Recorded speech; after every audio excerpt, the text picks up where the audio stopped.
Indira Gandhi national open university new Delhi आयोजित Indian economic 2 अंतर्गत सेवा क्षेत्र अर्थात service sector, future of service sector, सेवा क्षेत्राची वैशिष्ट्ये, सेवा क्षेत्रासाठी धोरण, समस्या, क्षेत्र या अनुषंगाने आज आपण चर्चा करणार आहोत.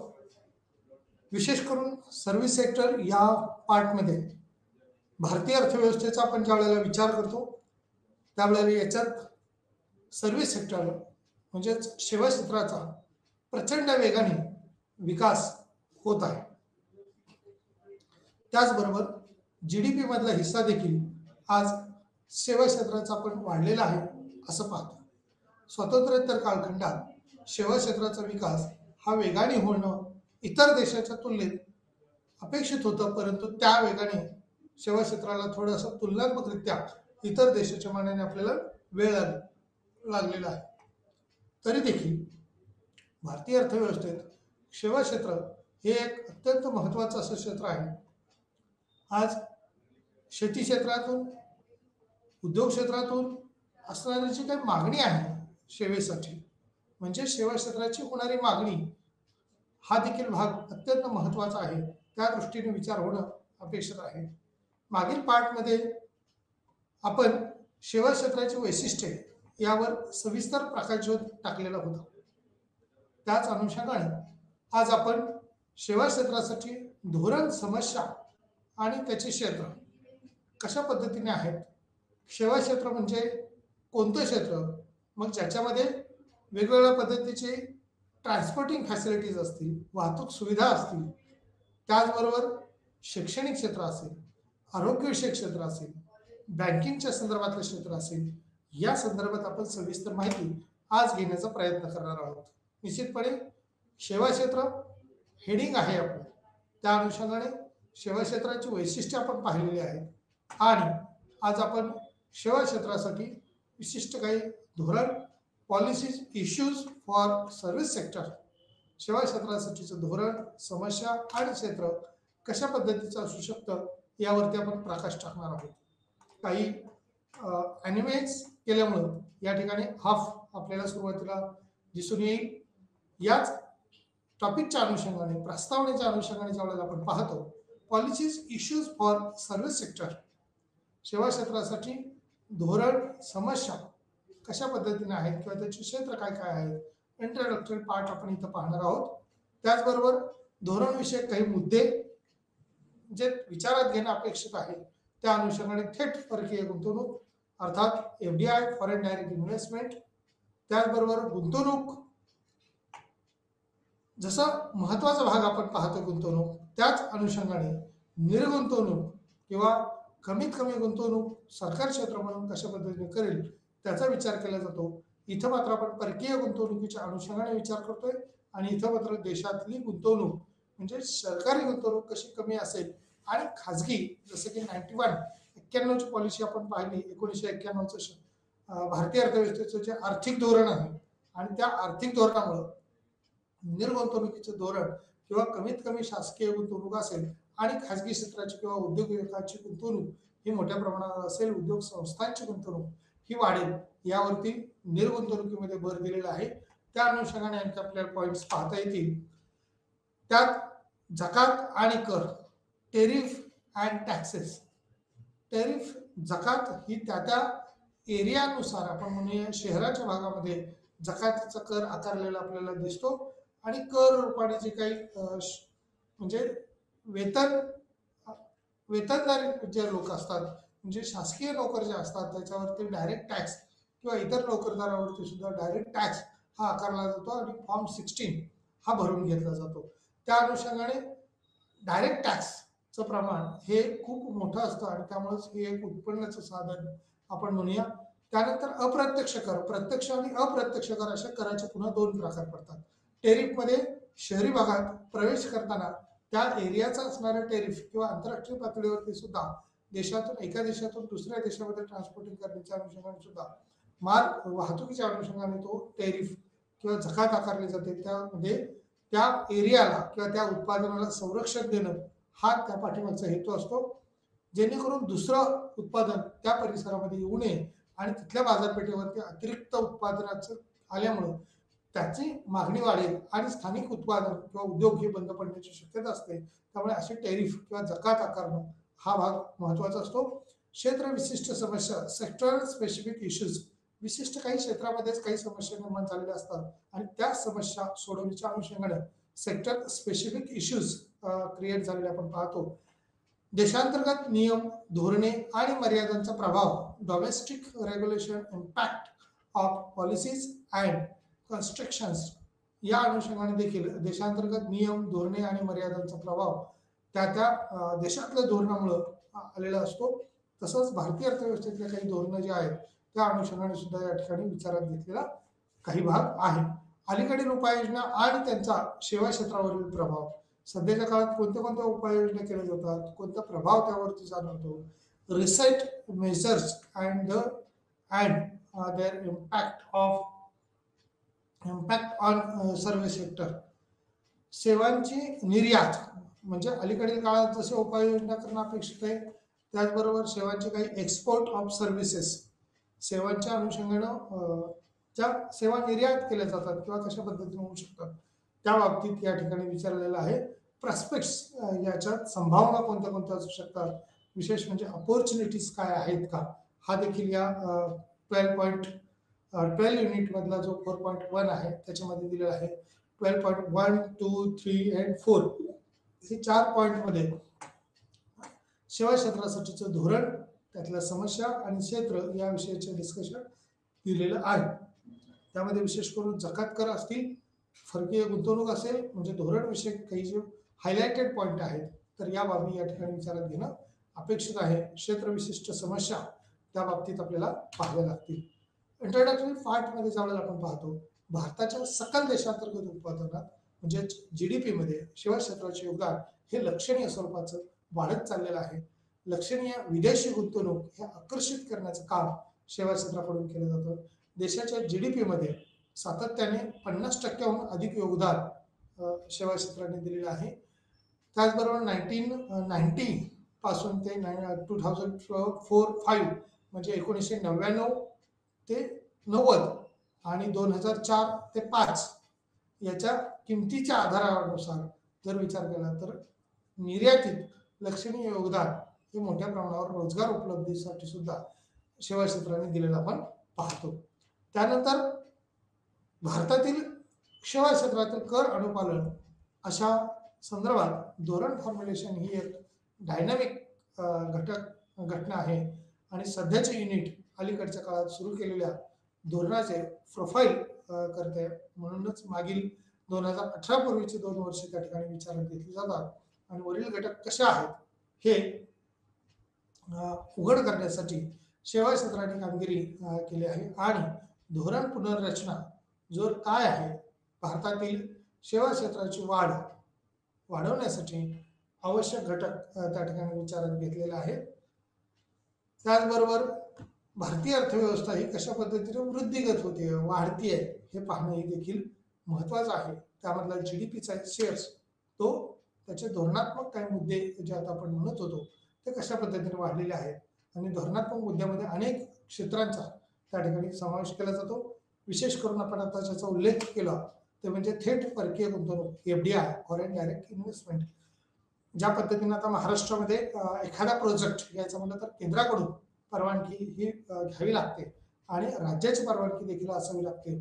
त्या एखाद्या प्रोजेक्टबद्दल आपण कुठल्याही एखाद्या प्रोजेक्टचं नाव घेण्याऐवजी आपण विशिष्ट काही प्रोजेक्ट आपण म्हणूया की जे भारतात विशेष करून महाराष्ट्रात, मग गुजरातमध्ये असतील, दिल्लीमध्ये असतील, मद्रासमध्ये असतील, कलकत्तामध्ये असतील, इतर राज्यामध्ये यायला उत्सुक असतात कारण इथं मोठी लोकसंख्या केंद्रित झालेली आपण पाहतो. आणि एफडीआय तेव्हा घडते जेव्हा एखादा गुंतवणूकदार हा परदेशी व्यवसाय ऑपरेशन स्थापित करतो किंवा परदेशी व्यवसाय मालमत्ता मिळवते.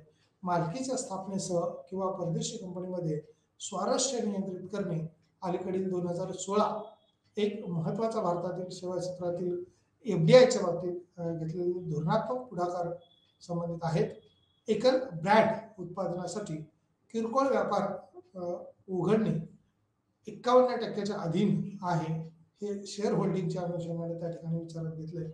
म्हणजेच कोणतेही गुंतवणूक करताना भारतातली किंवा राज्यातली आपण म्हणूया त्या 51% पेक्षा कमी म्हणजे 49% पेक्षा कमी गुंतवणूक ही त्या स्थानिक पातळीवरची असू शकते.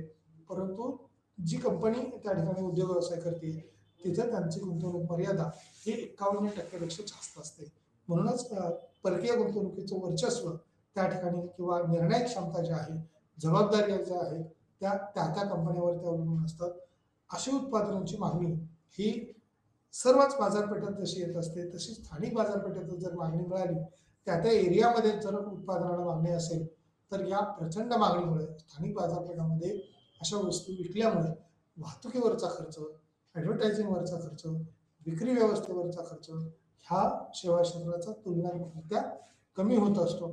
त्यामुळेच मोठ्या शहरांमध्ये जास्त लोकसंख्या असणाऱ्या परंतु त्या ठिकाणची मागणी जास्त असणाऱ्या लोकसंख्येच्या राज्यामध्ये मोठे मोठे उद्योग यायला, परकीय देशातून उद्योग यायला इच्छुक असतात.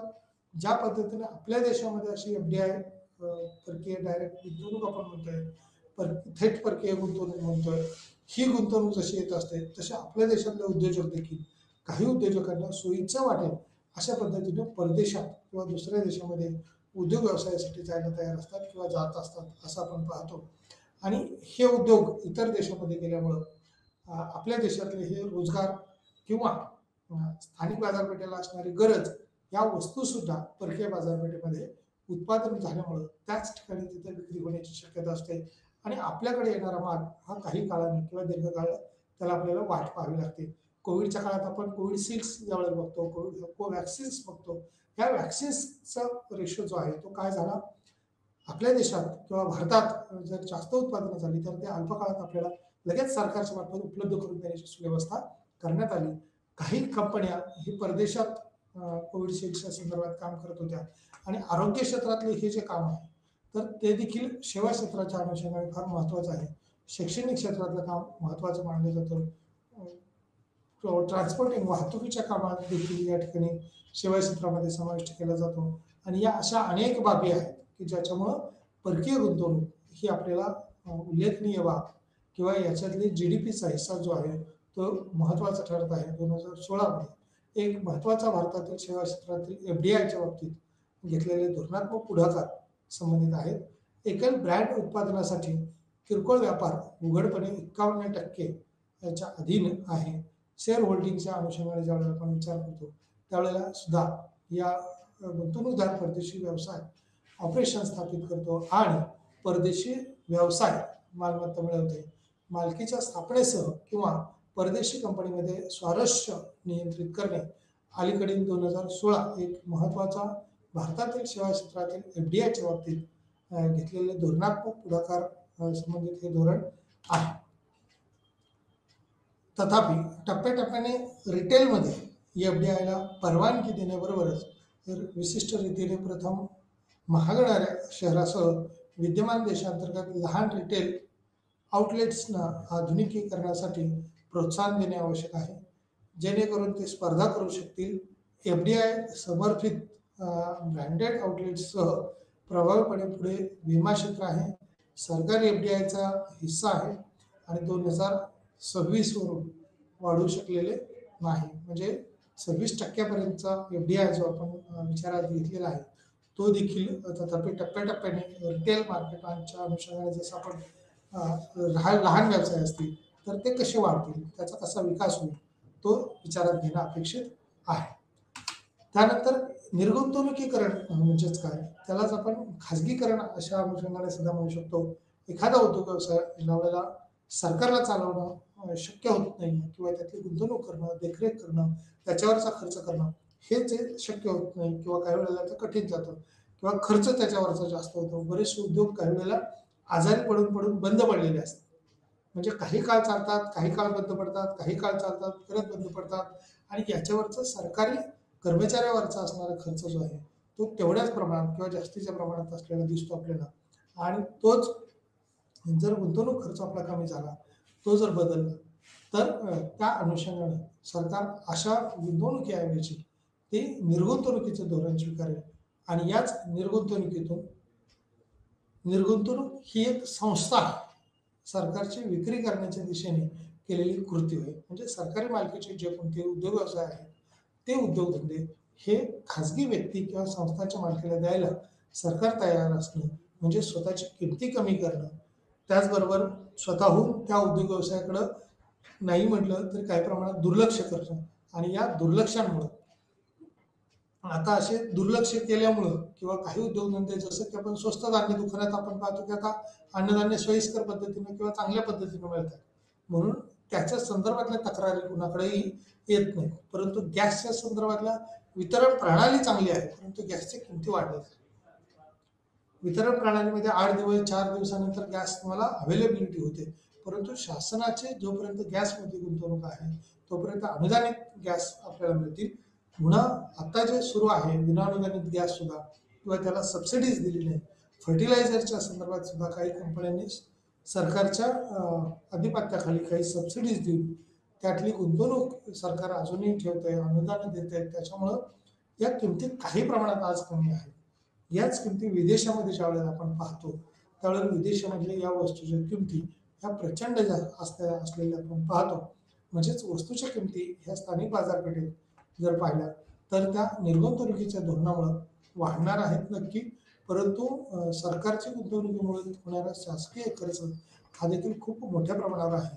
त्यामुळे निर्गुंतवणूक ही संस्था किंवा सरकारची विक्री करण्याच्या दिशेने केलेली कृती आहे. त्याची मालमत्ता किंवा उपकंपनी भारतात 10 वर्षाची निर्गुंतवणूक कलम आहे. विमा क्षेत्र बँकिंग क्षेत्रात 74% विदेशी गुंतवणूक आहे. परवाना आवश्यकतासह परवानगी देणं अपेक्षित आहे. त्याचबरोबर दूरसंचारच्या बद्दल आता आपण पाहतो की दूरदर्शन टीव्हीच्या अनुषंगाने महत्वाचं होतं. त्याला काही सेटअप्स गव्हर्नमेंटच्या अथॉरिटीज बॉडी करून दिला जायचा, सबसिडीज असायच्या, परंतु दूरसंचारच्या अनुषंगाने जसं आपण म्हणतो तसं लँडलाईन जे फोन होते BSNLच्या अनुषंगाने ज्यावेळेला विचार करतो ही सुविधा शासकीय कमी किमतीमध्ये अनुदानाच्या स्वरूपामध्ये शासन या घरोघरी पोहोचवण्याचा प्रयत्न करत होतं. काही ठिकाणी पोहोचले होते, काही ठिकाणी पोहोचणं अजून बाकी होते. ऑफिसेस कार्यालय असतील या ठिकाणचा दर आणि ग्रामीण भागातला असणारा दर याचा निश्चित बदल होता. भारत संचार निगमच्या अनुषंगाने ही सुविधा जी लँडलाईनची सुविधा होती ती फोनची पोहोचलेली होती आणि आता आपण पाहतो की हँडसेट म्हणजे मोबाईल्सचं प्रमाण वाढलेलं आहे आणि लोकांकडे अर्थार्जनाचं साधन देखील उत्पन्न देखील वाढल्यामुळे अशी गुंतवणूक ही सरकारकडून कमी करण्यात आलेली आहे किंवा निर्गुंतवणुकीचं धोरण त्या बाबतीत स्वीकारलेलं आपण पाहतो. त्यामुळेच ही 26% पर्यंतची निर्गुंतवणुकीला परवानगी दिलेली आपण पाहतो आणि आहे असं दिसतं. त्यानंतर हवाई वाहतूक सेवांसाठी 49% FDIला परवानगी आहे. इतर काही महत्त्वाच्या कॉर्पोरेशन्स ज्यासाठी सूचीबद्ध आहेत निर्गुंतवणूक आहेत.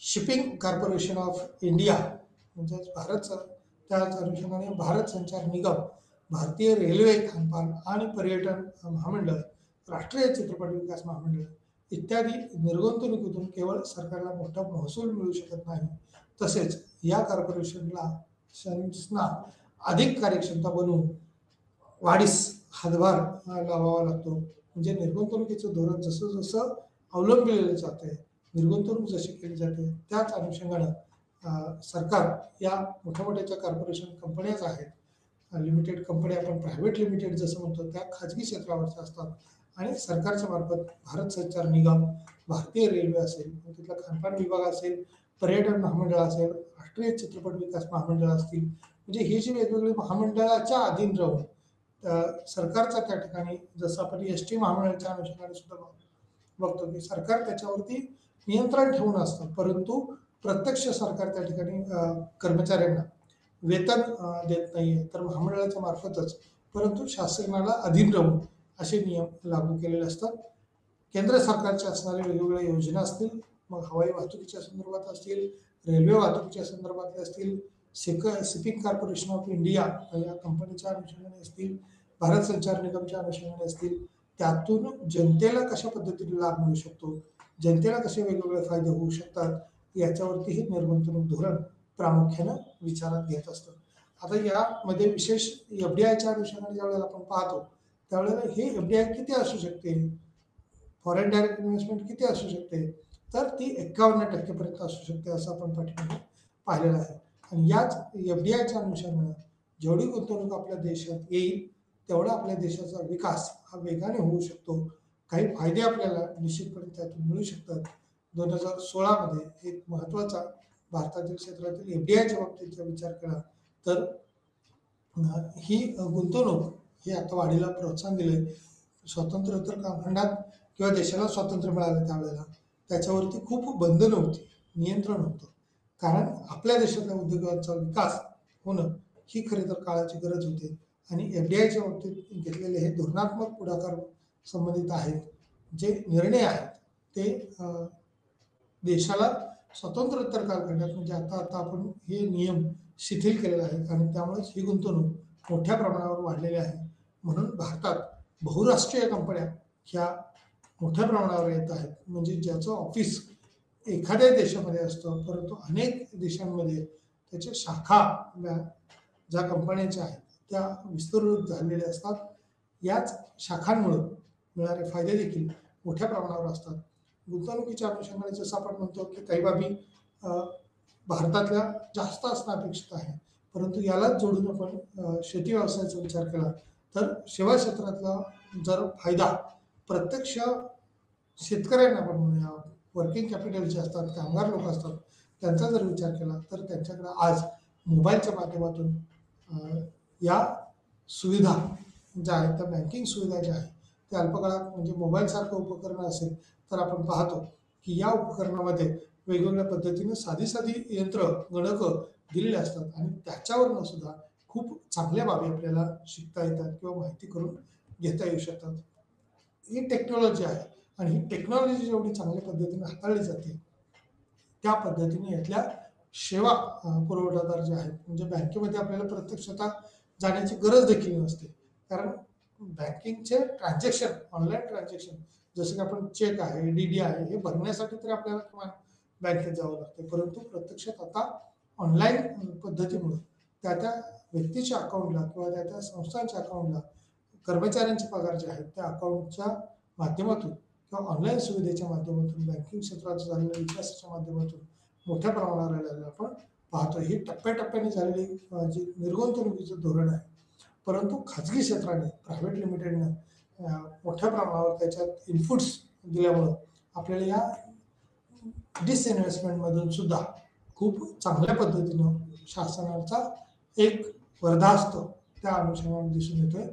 आणि न्यायव्यवस्था आपल्याकडे आहेच आणि ज्या वेळेला काही समस्या येतील त्यावेळेला या न्यायव्यवस्थेकडून अशी दाद मागितली जाते किंवा त्याच्यातून काही करता येऊ शकते का. काही अडचणी आल्या जसं की ऑनलाईन फ्रॉड सिस्टम आपण पाहतो की ह्या फ्रॉड जर झाल्या तर सायबर सेल आपल्याकडे आहेत.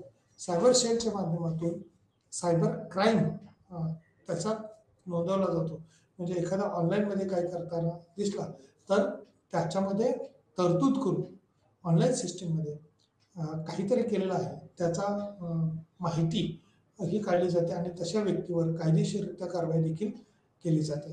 आता या कायदेशीर कारवाईमध्ये कोणत्या कोणत्या बाबी येऊ शकतात तर अनेक बाबी आहेत. म्हणजे सेवा क्षेत्रामध्ये कोणत्याही प्रकारची नुकसान धोका होऊ नये याची काळजी त्याच्यामध्ये घेतली जाते आणि याच सेवेमुळं लोकांचा विश्वासार्हता वाढते आणि जेवढी सिक्युरिटी असेल तेवढे सेवा क्षेत्राचा लाभ घेण्याचं प्रमाण हे मोठ्या प्रमाणावर आहे.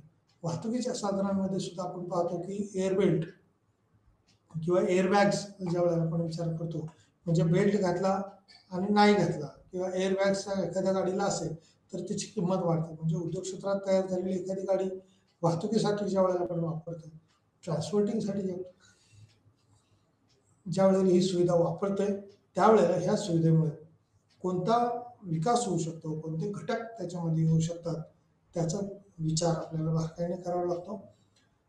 याच सुविधा जर चांगल्या पद्धतीनं दर्जेदार जर असतील तर होणारे धोके व होणारं नुकसान हे आपल्याला टाळता येऊ शकतं. काही प्रमाणात हे धोके जे आहेत ते कसे कमी करता येऊ शकतात ते त्यावरती सुद्धा सरकार लक्ष ठेवून असतं. अनेक गुंतवणुकी जरी कमी केल्या तरी अप्रत्यक्षपणे सरकारचा त्या ठिकाणी हस्तक्षेप हा असतो किंवा काही हिस्सा बँकिंग क्षेत्रात जर बघितलं तर 74% विदेशी गुंतवणूक आहे.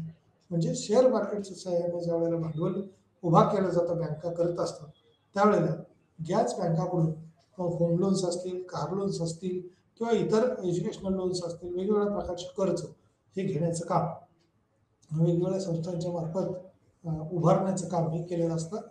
आणि याच उभारलेल्या भांडवलातून म्हणजे शेअर मार्केटमधून घेतलेलं कर्ज भांडवल असेल तेच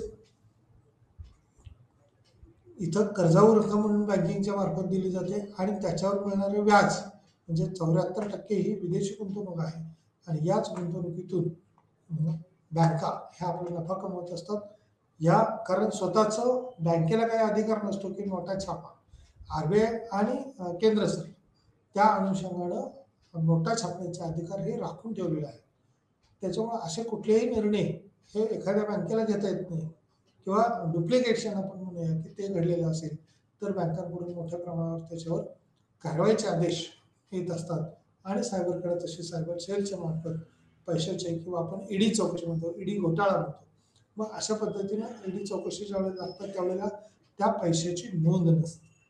आणि ही नोंद नसलेला पैसा किंवा त्याच्या संदर्भातली आर्थिक व्यवहाराचे झालेले घोटाळे आणि त्यामुळं एक जमीन हडप करणं असेल, घरं हडप करणं असेल, मालमत्ता किंवा संपत्ती हडप करणं असेल, असे अनेक प्रकार घडलेले आपण देशामध्ये ऐकतो.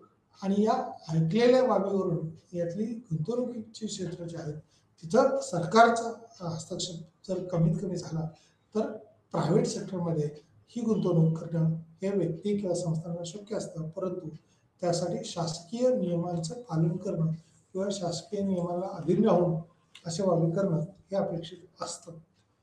त्यानंतर जे 49% पर्यंत एफडीआयला परवानगी आहे अशा पद्धतीने सांगितलेलं आहे. म्हणजे हवाई वाहतुकीच्या संदर्भात जर पाहिलं तर पूर्णपणे शासकीय नियमांना म्हणजे शासनाचे 51% हिस्सा आहे आणि खाजगी व्यक्ती किंवा संस्थांचा 49% पर्यंतचा हिस्सा जो आहे तो इथं आपण पाहतोय. मग याच्यातली जी परवानगी घेण्याच्या प्रक्रिया असतात या प्रक्रियेमध्ये तिथं वेळ लागणं किंवा तिथं अडकणं हे काही वेळेला शक्य होत असतं किंवा या गुंतवणुकीमध्ये खूप मोठ्या प्रमाणावर आपल्याला महामंडळं असतील किंवा राष्ट्रीय चित्रपट विकास महामंडळं असतील यातली गुंतवणूक ही सरकारची कमी किंवा 49% पर्यंत असल्याचं आपण पाहतो. आता भारतीय रेल्वे खानपान आणि पर्यटन महामंडळाच्या अनुषंगाने राष्ट्रीय चित्रपट विकास महामंडळाच्या अनुषंगाने विचार केला तर ही महामंडळं खरं तर वेगवेगळ्या पडतळीवरती काम करत असतात आणि या काम करताना शासनाचं अधीन राहून किंवा शासनाच्या नियमांची अंमलबजावणी करून पालन करणं हे तितकंच महत्त्वाचं आहे. त्यानंतर जकात आणि कर टॅरिफ अँड टॅक्सेस. जकात म्हणजे सरकारद्वारे आयातीवरील कर हे अनेक दृष्टीने महत्त्वाचे दर आणि कर हे भारतीय सेवा बनवण्यासाठी संबंधित उपाययोजना करणे आवश्यक आहे. अधिक स्पर्धात्मक उदाहरणार्थ शिपिंग सेवामध्ये तर व्यापार आहे वाढले आहे आणि जवळजवळ 50% फ्लीट त्याचे व्यावसायिक जीवन संपले आहे. म्हणजे जकातीच्या संदर्भात या ठिकाणी डीफ इन्फॉर्मेशन दिली आहे. जकात म्हणजे सरकारद्वारे आयातीवरील कर म्हणजे जसं स्थानिक पातळीवरती आपण आता नगरपालिका महानगरपालिका परिसरातले कर पाहतो त्या ठिकाणी गेले की टेरिफ किंवा जकात नाके असतात आणि या जकात नाक्यावरती अशा कर आकारले जातात. त्यामुळं स्थानिक उद्योगांना प्रोत्साहन देण्याच्या अनुषंगाने उपयोग होत असतो. तसेच आपल्या देशातला माल जर बाहेरच्या ठिकाणी जात असेल तरी देखील त्याच्या उत्पन्नाच्या स्वरूपात सरकारला हा फायदा होत असतो किंवा त्याच्यावरची किमती कर आकारले जातात आणि याच टेरिफमुळे याच जकातीमुळे ती रक्कम पण याचा परिणाम दुसराही असा आहे की जकात आणि कराच्या बाबतीत ज्यावेळेला आपण विचार करतो त्यावेळेला या किंमत वाढीला प्रोत्साहन देणारे असतात किंवा भर घालणारे असतात. त्यामुळे ग्राहकांच्या दृष्टीने जकात आणि करामुळे जर विचार केला तर वस्तूच्या किमती ह्या वाढत असतात. या वाढलेल्या किमतीमुळे भारतीय सेवा बनवण्यासाठी संबंधित उपाययोजना करणे आवश्यक आहे. अधिक स्पर्धात्मक त्यामध्ये उदाहरणासाठी शिपिंग सेवामध्ये तर व्यापार आहे आणि वाढलेला आहे हे प्रमाण. जवळजवळ 50% फ्लीट त्याचे व्यावसायिक जीवन हे संपलेले आहे. म्हणजे शिपिंग सेवामध्ये किंवा त्या अनुषंगाने असणाऱ्या सेवा ज्या आहेत त्यात वाढ किंवा बदल होणं, विमान उद्योगाच्या बाबतीत आयात केलेल्या विमानाच्या भागांसाठी आयात शुल्क आकारले जाते आणि जेव्हा कंपनी ते भाग एखाद्या विमान ऑपरेटरला विकते तेव्हा विक्री कर सुमारे 10 ते 13% आकारणी केली जाते. असे दर आणि कर तर्कसंगतता करण्यासाठी उपाय शुल्क आकारले जाते आणि त्याचबरोबर विमान वाहतूक आणि शिपिंग उद्योग सुधारण्यासाठी आधुनिकीकरणास करण करण्यास मदत करते किंवा त्याची कार्यक्षमता जी आहे ती तेवढी आहे का याची तपासणी करत असते. म्हणजे जकात किंवा आणि कर किंवा टॅक्स आकारणे हा केवळ एकच उद्देश नसून त्या अनुषंगाने या धोरणांमध्ये ज्यावेळेला आपण विचार करतो त्यावेळेला हे जकातनाके असतील किंवा कर रूपाने आकारलेली रचना असेल तर या प्रणालीमुळे किती फायदा होऊ शकतो, कशा पद्धतीने फायदा होऊ शकतो, विमान विमान वाहतुकीच्या दृष्टीने सुद्धा किमती कशा नियंत्रित ठेवता येतील, म्हणजे तिकीट दर त्याचे जर योग्य असतील तर लोक प्रवास करतील, अन्यथा या उद्योगासाठी हा प्रवास करणं किंवा उद्योग विकासाच्या अनुषंगाने जसं आपण महत्त्वाचं म्हणतो तसंच सेवा क्षेत्रातली ही वाहतुकीच्या अनुषंगाने असणारी विमान सेवा असतील, वेगवेगळ्या महामंडळाच्या अनुषंगाने असतील, त्या बाबी किंवा तत्सम बाबी ह्या विचारात घेतल्या जातात. परंतु जकात आणि कर हे चुकवता येत नाही. जर जकात किंवा कर तुम्ही चुकवत असाल, टॅक्स जर भरला नाही तर त्याच्यावरती पनिशमेंट किंवा फाईन हा मोठ्या प्रमाणावरती असतो. कर चुकवे गेले होऊ नये या अनुषंगाने प्रत्यक्ष कर हा तर लादलाच जातो, त्याशिवाय त्याचं उत्पन्न त्या व्यक्तीपर्यंत मिळणार नाही किंवा त्या संस्थेला ते उत्पन्न मिळणार नाही. त्यामुळं जकाती किंवा कर हे लादणं हे शासनाचं प्रमुख उत्पन्नाचा एक मार्ग आहे. त्यामुळे उत्पन्न मिळवताना कोणतेही सरकार येऊ द्या ते उत्पन्न कमी करणार नाही. स्वतःचं उत्पन्न कमी करणे म्हणजे स्वतःच्या पायावरती दगड मारण्यासारखं आहे, मग राज्य सरकार असू द्या किंवा केंद्र सरकार असू द्या. त्यामुळं कर रूपाने भारणी करण्याच्या अनुषंगाने पैशाची आवश्यकता ही प्रत्येक देशाला, प्रत्येक राज्याला, प्रत्येक सरकारला असते. मग अगदी ग्रामपंचायत असो, जिल्हा परिषद असो, पंचायत समिती असो, या अनुषंगाने मग राज्य असो किंवा देश असो, देशाला जर मोठ्या प्रमाणावर फायदे मिळवायचे असतील तर पैसा मिळणं किंवा पैसा उभारणं हे अत्यंत आवश्यक असतं किंवा काळाची गरज असते. आता हा पैसा जर नाही मिळाला म्हणजे विक्री करण्यासाठी जी काही उत्पादनं आहेत त्याच्यावरती 10 ते 13% असा कर आकारला जातो आणि असे दर किंवा कर तर्कसंगत करण्यासाठी उपाय किंवा शुल्क आकारले जातात आणि विमान वाहतूक आणि शिपिंग उद्योगासाठी सुधारणा करण्यासाठी करण्यास मदत करते. त्याची कार्यक्षमता जी आहे ती वाढवण्यासाठी अनेक बाबी पाहणं अपेक्षित आहे. त्या अनुषंगाने पुढचा जो पार्ट आहे त्याच्यामध्ये क्षेत्र विशिष्ट समस्या, सेक्टर स्पेसिफिक इश्यूज, व्यापक सेवा क्षेत्रातील विशिष्ट क्षेत्रांना विशिष्ट धोरणांची आवश्यकता असते. म्हणजे विशिष्ट एखादं क्षेत्र असेल तर त्या क्षेत्रासाठी विशिष्ट काही धोरणं राबवावी लागतात. हवाई वाहतुकीच्या अनुषंगाने ज्यावेळेला आपण विचार करतो, रेल्वे वाहतुकीचा विचार करतो, रस्ते वाहतुकीचा विचार करतो. आता केंद्र सरकारच्या अनुषंगाने राज्यामध्ये, महाराष्ट्र राज्यामध्ये देहू आणि आळंदीपासून ते पंढरपूरपर्यंत जे रस्ते आहेत ते रस्ते रुंदीकरण त्याचबरोबर त्याचं 4 पदरीकरणाचं काम हे मोठ्या वेगाने सुरू असते. आता वाहतुकीला चालना देणं किंवा वाहतुकीच्या अनुषंगाने त्यात भर घालण्याच्या दृष्टीनं GDPच्या अनुषंगाने मिळालेलं जे काही उत्पन्न आपण म्हणतो ते उत्पन्न त्यातला जास्तीचा हिस्सा या वाहतुकीसाठी किंवा इन्फ्रास्ट्रक्चरल डेव्हलपमेंट या अनुषंगाने त्याची तरतूद ही केली जाते. आता स्पर्धात्मक परिस्थितीमध्ये देखील वाहतुकीच्या साधनं जशी आपण म्हणतो तसं फोनच्या संदर्भात आपण म्हणालो होतो की फोनची सुविधा वाढलेली आहे आणि लँडलाईन बरोबरच आता मोबाईल फोन हे मोठ्या प्रमाणात झालेले आहेत.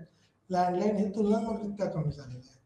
मग त्यासाठी विशेषतः सरकारने 3Gचा लिलाव केला आहे आणि स्पर्धा प्रवृत्त करण्यासाठी आणि हाय स्पीड इंटरनेट उपलब्ध करून देण्यासाठी तंत्रज्ञान देशात परवडणाऱ्या किमतीत कनेक्टिव्हिटी, आरोग्य सेवेसाठी प्रदाते आता कनेक्टिव्हिटी म्हणजे नेटवर्कचं जाळं जे आपण म्हणतो ती वाढवण्याचं काम हे सरकारच्या मार्फत झालेलं आहे.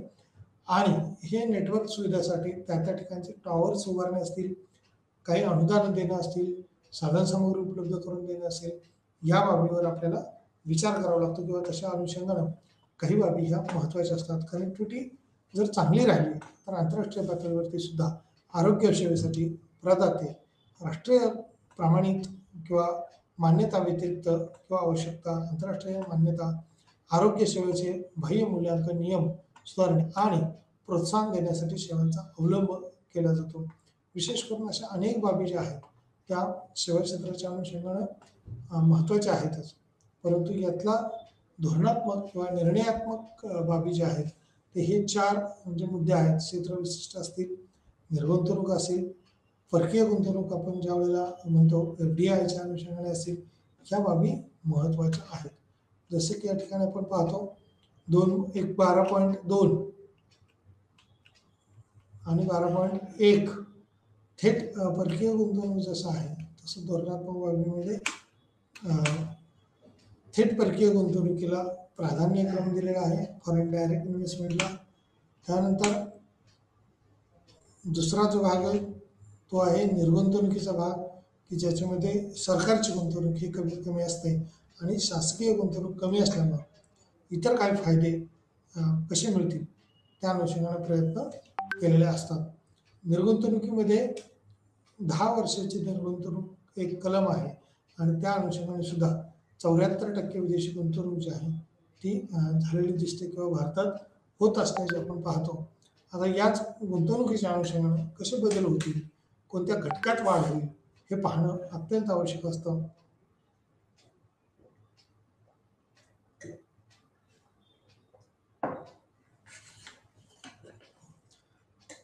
एखाद्या घटकात झालेला विकास हा किती वेगाने होतो, तर शेती आणि उद्योगाला जसा फायदेशीर असतो सेवा क्षेत्राचा विकास, तसंच सेवा क्षेत्र म्हणून जी गुंतवणूक आहे ती शासकीय जरी कमी झाली तर खाजगी संस्थांची किंवा व्यक्तीची ही मोठ्या प्रमाणात याची गुंतवणूक असू शकते किंवा उपलब्ध साधनसामुग्रीमध्ये कशी चांगली सेवा देता येईल त्याच्यावरती जास्त प्रयत्न केला जातो. म्हणूनच हवाई वाहतुकीमध्ये आपण पाहतो तसं FDIची जी आहे ती 49% परवानगी जर संस्थांना दिलेली आहे आणि महत्त्वाचे जे काही क्षेत्र आहेत त्या क्षेत्रामध्ये सरकारने स्वतःचा वाटा असतं. म्हणजे रेल्वेसारखे ठिकाणं असतील, भारत संचार निगमसारखं क्षेत्र असेल तर त्या ठिकाणी सरकार स्वतः आपल्या मालकीकडे हे व्यवसाय उद्योग ठेवत आहेत. शैक्षणिकमध्ये सुद्धा प्राथमिक शाळा, माध्यमिक शाळा याची गुंतवणूक जी आहे ती शासनाची मोठ्या प्रमाणावर असते आणि महाविद्यालयीन शिक्षणामध्ये म्हणजे 11वीच्या 12वीच्या त्याच्यानंतरच्या पुढच्या ज्युनियर सिनियर कॉलेजचा विचार करता ही गुंतवणूक शासनाची तुलनात्मकरित्या कमी असते. त्यामुळे अनुदान स्वरूपात असणाऱ्या ह्या रकमा कमी असतात आणि प्राथमिकच्या अनुषंगाने ज्यावेळेला आपण पाहतो त्या ठिकाणच्या जिल्हा परिषद शाळा असतील, महानगरपालिकेच्या शाळा असतील, इथली गुंतवणूक ही सरकारचीच 100% असते. म्हणजे तिथं मोठ्या प्रमाणावर जर गुंतवणूक नाही केली तर प्राथमिक गट किंवा लहान गट जो आपण म्हणतो प्राथमिक शाळांचा 4थीपर्यंत असेल, 10वीपर्यंत असेल, शिक्षणापासून वंचित राहील. छोट्या छोट्या मुलांना शिकवणं म्हणजेच या ज्ञानाच्या प्रवाहात आणणं हे देखील महत्त्वाचं असतं. त्यामुळं शिक्षण क्षेत्र महत्त्वाचं आहे. कम्युनिकेशनच्या अनुषंगाने भारत संचार निगम महत्त्वाचा आहे. वाहतुकीच्या अनुषंगाने रेल्वे विभाग महत्त्वाचा आहे. पर्यटन महामंडळाचा विकास करण्याच्या अनुषंगाने लागणाऱ्या अनेक बाबी या जकातीच्या अनुषंगाने असतील किंवा इतर बाबतीत असतील, भारतीय राज्यघटनेच्या अनुषंगाने असेल, याच्या विशेष तरतुदी करून आयात निर्यात विषयक धोरण हे राबवण्याचा प्रयत्न शासनाच्या मार्फत मोठ्या प्रमाणावरती केला जातो. जकात आणि कर, टेरिफ आणि टॅक्सेस जे इथून म्हणलेलं आहे ते कोणत्या संदर्भात आहे तर हे 50% पर्यंत फ्रीट करण्याच्या अनुषंगाने त्याच्यात विचार केला आहे. विमान उद्योगाच्या बाबतीत ज्यावेळेला सरकारी नियंत्रण नाहीतर खाजगी व्यक्ती कुणीही विमान निर्माण करेल, हेलिकॉप्टर निर्माण करेल आणि कधीही कुठलंही हेलिकॉप्टर ऐकवत करेल विमान त्यांच्या ॲक्सिडेंटचं प्रमाण वाढू शकेल. आणि हेच जर नियंत्रण ठेवायचं असेल तर सरकारी मालकी असणं अपेक्षित आहे. त्यानंतर जकातीच्या अनुषंगाने जसं आपण म्हणतोय काही बाबी, तशा पद्धतीने ही व्यापकता जी आहे, व्यापक संरचनेय दृष्टिकोन जो आहे तो देखील तितकाच विचारात घेणं अपेक्षित आहे. 3G नेटवर्कच्या अनुषंगाने या ठिकाणी उल्लेख केलेला आहे की हे नेटवर्कचं जाळं जे आहे ते विस्तृत होणं किंवा वाढवणं हे तितकंच महत्त्वाचं आहे. हाय स्पीड इंटरनेट उपलब्ध करून देण्यासाठी तंत्रज्ञान देशात परवडणाऱ्या किमतीत कनेक्टिव्हिटी, आरोग्य सेवांसाठी प्रदाते, राष्ट्रीय प्रमाणित मान्यता व्यतिरिक्त आवश्यक आहे. आंतरराष्ट्रीय मान्यता पुढे आरोग्य सेवेचे बाह्य मूल्यांकन नियमन सुधारणे आणि प्रोत्साहन देण्यासाठी सेवांचा अवलंब केला जात आहे. आता जगातील आरोग्य सेवा ज्यावेळेला आपण पाहतो इथं, जगातील आरोग्य सेवा आंतरराष्ट्रीय मान्यता एक अतिशय आहे आणि रुग्णालयांना त्यांच्या सेवांच्या कव्हरेजसाठी पात्र बनवण्याचे महत्त्वाचे पाऊल परदेशी विमा कंपन्यांसह ते उभारलेलं आहे किंवा त्या अनुषंगाने असल्याचं आपण पाहतोय. म्हणजे या ठिकाणी आपण ज्यावेळेला पाहिलं त्यावेळेला असं लक्षात आलं की जगभरातील आरोग्य सेवा जी आहे, आरोग्य यंत्रणा जी आहे ती भारताच्या तुलनेत काही देशांची ही विकसित आहे, काही देशात ही भारतासारखीच आहे, तर काही देशांची आरोग्यविषयक यंत्रणा जी आहे ती इतर देशात भारतापेक्षा तितकीशी दर्जेदार नाही आहे. त्यामुळंच अनेक वेळेला भारतात जशा कंपन्या येतात तशाच वैद्यकीय सुविधा देखील भारतात मोठ्या प्रमाणात यायला उत्सुक असतात. म्हणजेच ही सेवा क्षेत्रातली गुंतवणूक करायला परकीय बाजारपेठेतल्या परकीय देशातल्या कंपन्या ह्या इच्छुक असतात आणि यांच्याच गुंतवणुकीतून मोठ्या प्रमाणात लाभ मिळण्याची शक्यता असते. त्यामुळं जगभरातील जी मागणी आहे त्या आरोग्य सुविधेची वाढलेली आहे आणि त्याला मान्यता देखील आहे.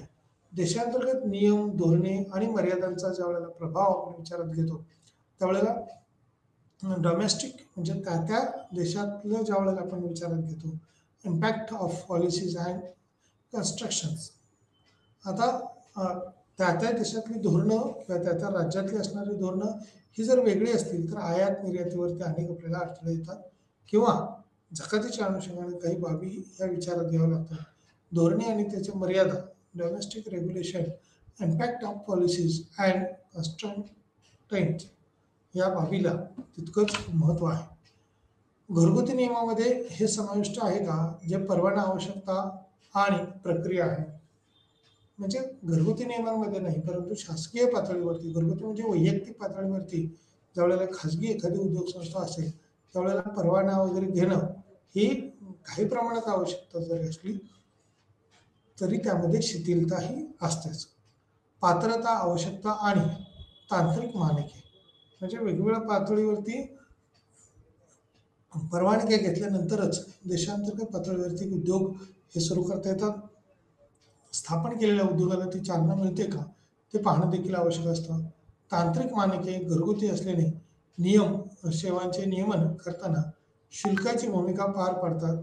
आम्ही येथे देतो मध्ये सेवा क्षेत्रासाठी असलेल्या प्रमुख देशांतर्गत नियमांचा लेखाजोखा जो आहे तो या ठिकाणी विचारात घेतला जातो. वाहतूक सेवा, बांधकाम आणि अभियांत्रिकी आणि संबंधित सेवा, नागरी जमीन, कमाल मर्यादा आणि नियमन कायद्यांतर्गत निर्बंध, आरोग्य सेवा यामध्ये आपण वाहतुकीवरती चांगली चर्चा आतापर्यंत करत आलेलो आहोत. कित्येक किलोमीटर लांबीचा रस्ता, नॅशनल हायवेज हे दर दिवसाला देशामध्ये तयार होतात. अर्थात नितीन गडकरी म्हणून जे वाहतुकीच्या संदर्भातले किंवा वाहतूक मंत्री म्हणून काम पाहत आहेत, मूलभूत सुविधांच्या संदर्भात त्यांच्याकडे जो दळणवळणाचा विभाग आहे त्यातून मोठ्या प्रमाणावर याचा विकास किंवा वेग वाढलेला आपण आता पाहतोय. पूर्वीच्या ज्या वेळेला पाहतो 10 वर्षापूर्वी, 20 वर्षापूर्वी तर तितकेसे रस्त्याची सुविधा या नव्हत्या. राष्ट्रीय महामार्गावरची असणारी गुंतवणूक ही त्या अनुषंगाने तितकीशी वाढलेली नाही दिसली. परंतु सध्याच्या काळात ज्यावेळेला आपण आझादी का अमृत महोत्सव आणि 75 वर्ष ज्यावेळेला साजरे करतो त्यावेळेला ही सुविधा मोठ्या प्रमाणावर वाढत असल्याचे आपण पाहतोय. बांधकामाच्या अनुषंगाने सुद्धा कॉर्पोरेशनने किंवा कलेक्टर सँक्शन किंवा NA प्लॉट असं म्हटलं जातं. मग बांधकाम बांधण्यासाठी अशी वाहतुकीची जसे रचना विचारात घेतली जाते तशा पद्धतीनं बांधकाम, अभियांत्रिकी आणि संबंधित सेवा या विचारात घेतल्या जातात. नागरी जमीन कमाल मर्यादा जी आहे ती कशा पद्धतीने आहे आणि त्या संदर्भातलं नियमन किंवा कायद्यांतर्गत निर्बंध हे देखील विचारात घेतले जातात. आरोग्य सेवा आरोग्य सेवा वैद्यकीय क्षेत्रासाठी म्हणजेच शासकीय जे रुग्णालय आहेत, औषधालये आहेत, तर त्यांच्यामार्फत त्यांच्यातून या आरोग्य सुविधा किंवा हॉस्पिटलच्या ज्या ट्रीटमेंट्स असतील त्या शासकीय पातळीवरती देण्याचं काम केलेलं असतं. पुण्यामध्ये ससून नावाचं हॉस्पिटल जे आहे ते पूर्णपणे शासकीय नियंत्रणात आहे आणि त्यामुळेच त्यांच्या एक 5 किंवा 10 रुपयाचा केस पेपर काढला तर सगळ्या ट्रीटमेंट, सगळ्या सोयीसुविधा ह्या मोफत त्यांना उपलब्ध होतात. नागरी जमीन कमाल मर्यादा जी आहे आणि त्याचे नियमन आहे कायद्याअंतर्गत करण्यात आलेले आहे. त्यामुळं वाहतूक सुविधेबरोबरच आरोग्यविषयक सुविधेबरोबरच बाजारपेठेतल्या असणाऱ्या सुविधा ज्या आहेत ते शेतमाल विक्रीच्या संदर्भातल्या सुविधा देखील आहेत त्या देखील विचारात घ्याव्या लागतात आणि आरोग्यविषयक बाबीमध्ये अ, ज्या आरोग्यविषयक सुविधा दिलेल्या असतात त्या माफक दरामध्ये किंवा कमी किमतीमध्ये उपलब्ध करण्याचं काम हे शासनाकडून केलं जातं. शासन त्यावरती अनुदान, सबसिडीज देत असतं.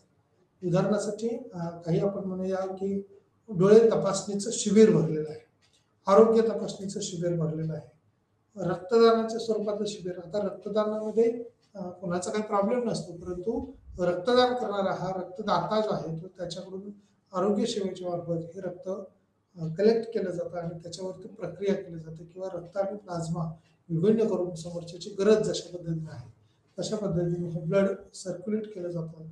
मग त्याचे काही गट असतील ए बी सी वगैरे, ए बी वगैरे किंवा बी पॉझिटिव्ह वगैरे असेल, ए पॉझिटिव्ह असेल, ओ असेल, हे ज्या रक्तगटानुसार त्याच्या गरजूपर्यंत ते पोहोचवण्याचं काम आरोग्य यंत्रणेमार्फत केलं जातं आणि आरोग्यविषयक सुविधा पुरवताना शासन हे अनेक पातळीवरती विचार करतं.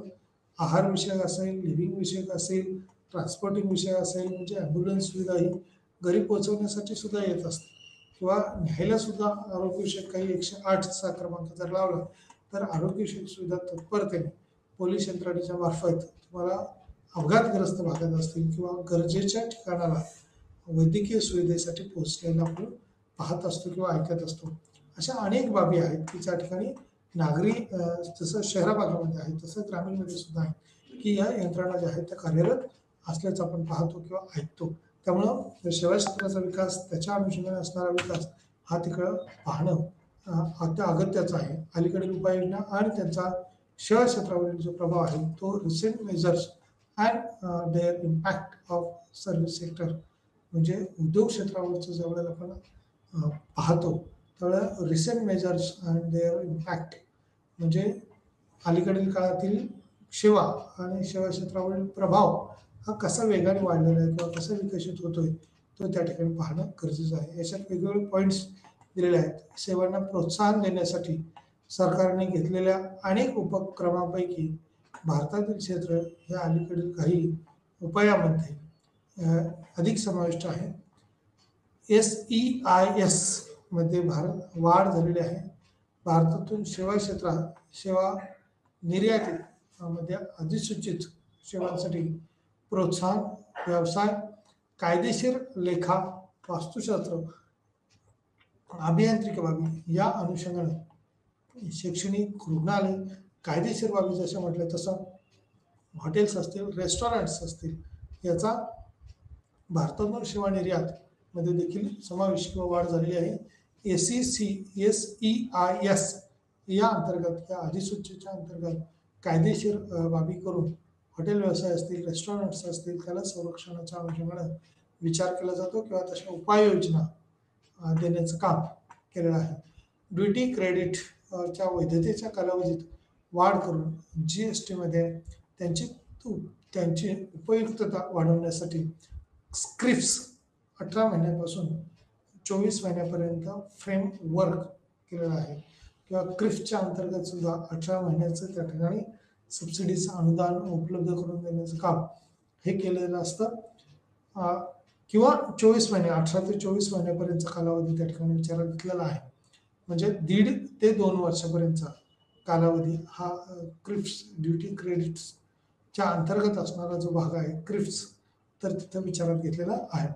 क्रिप्टच्या हस्तांतरण विक्रीसाठी GST दर हा 0वर कमी करणे 12% पूर्वीचा दर आणि मध्ये एक नवीन लॉजिस्टिक विभाग तयार करणे, वाणिज्य विभाग विकास आणि अंमलबजावणी समन्वित करण्यासाठी लॉजिस्टिक क्षेत्राच्या एकात्मिक विकासासाठी कृती योजना त्या ठिकाणी विचारात घेतलेल्या आहे. म्हणजे अलीकडच्या काळात वेगवेगळ्या उपाययोजना ही शासकीय पातळीवरती केलेल्या दिसतात आपल्याला, परंतु सेवा क्षेत्राच्या विकासाच्या अनुषंगाने अजूनही शासनाकडून अपेक्षित असणाऱ्या वैद्यकीय सुविधा असतील, वाहतुकीच्या संदर्भातल्या सुविधा असेल, याची मागणी ही प्रचंड आहे.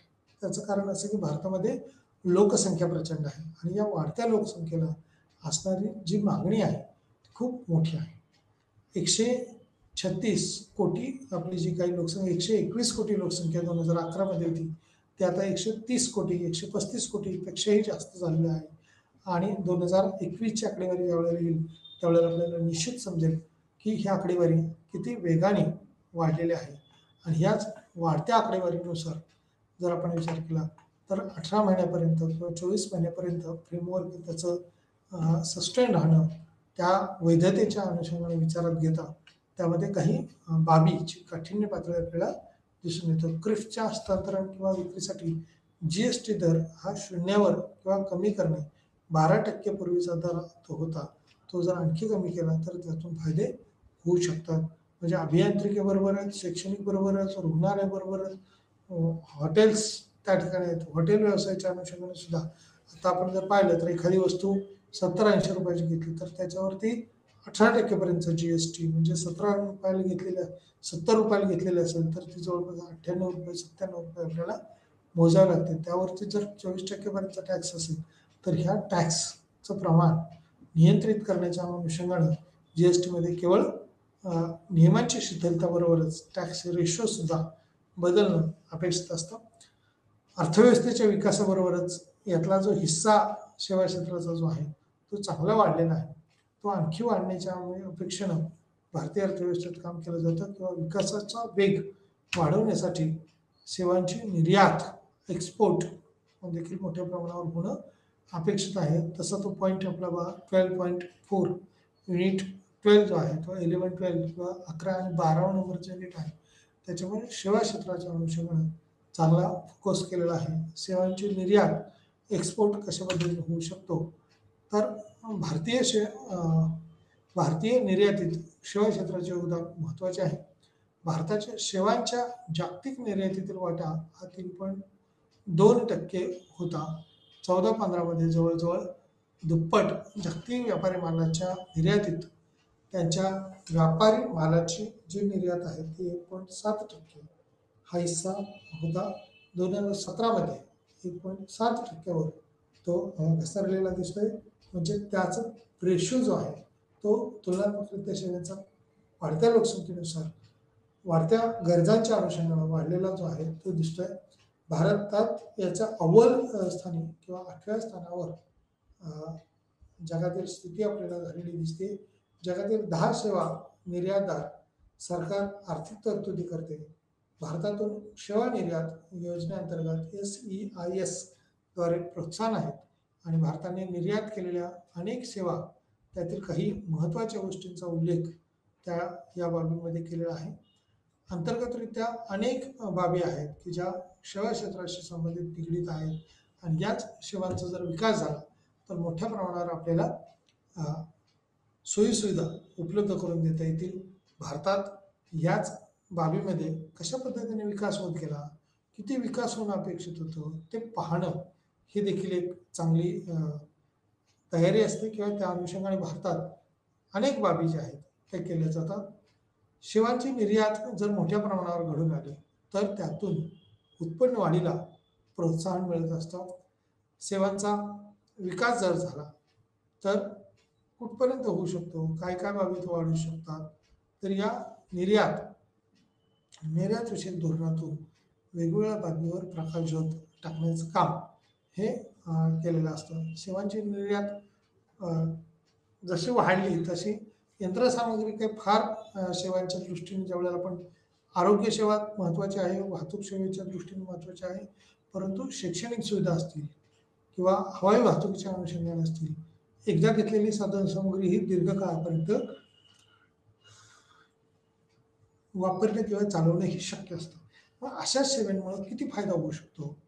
याच्यात काही विशिष्ट बाबी ज्यावेळेला आपण विचार करतो, संभावना आणि संधी, प्रॉस्पेक्ट्स अँड अपॉर्च्युनिटीज. काही संधीच्या अनुषंगाने त्याच्यात आहेत का? काही संभावना आहेत का? भविष्याच्या तरतुदीनुसार ज्यावेळेला विचार करतो, काही संभावना दिसून येऊ शकतात का? तर त्या बाबीमध्ये आपल्याला पाहणं आत्ता महत्त्वाचं दिसतं. भारताच्या सेवा क्षेत्राने देशाचा कायापालट केला आहे. 1980च्या दशकातील अर्थव्यवस्था सेवा चलित अर्थव्यवस्थेसाठी सुसंगततेसाठी ओळखली जाते. जगभरात उच्च गुणवत्तेच्या सेवांचे वितरण खरं तर सेवा निर्यात आहे आणि भारतातील असल्यापासून भारताच्या परकीय व्यापाराचा एक गतिशील घटक आहेत आणि अर्थव्यवस्थेच्या अनुषंगाने ज्यावेळेला आपण पाहतो त्यावेळेला अर्थव्यवस्थेने 91 मध्ये जगासाठी आपले दरवाजे हे उघडे केलेले आहेत. म्हणजेच जे खाजगीकरण, उदारीकरण आणि जागतिकीकरणाचा उल्लेख मी सुरुवातीला केला, तोच या ठिकाणी सारांशाकडे आपण जात असताना वस्तुस्थिती अशी दिसते की वाढत्या लोकसंख्येच्या अनुषंगानं आपल्याकडची धोरणं ही शिथिल करण्यासाठी 91 मध्ये जगासाठी आपले दरवाजे आपण खुले करणं म्हणजेच एफ-डी-आयला आपण संधी देणं, निर्गुंतवणुकीच्या दृष्टीने आपण विचार करणं. वस्तुस्थिती अशी आहे की एक मोठा जो भाग आपण भारतातील लोकसंख्येचा आहे, इंग्रजांशी बऱ्यापैकी संभाषणात आपण इंग्लिश वापरली आणि इंग्लिशचा उल्लेख ब्रिटिश गेल्यापासूनही वाढत चाललेला आहे. त्यामुळे मध्ये मध्ये आपण शब्द इंग्लिशचा उच्चार करतोय.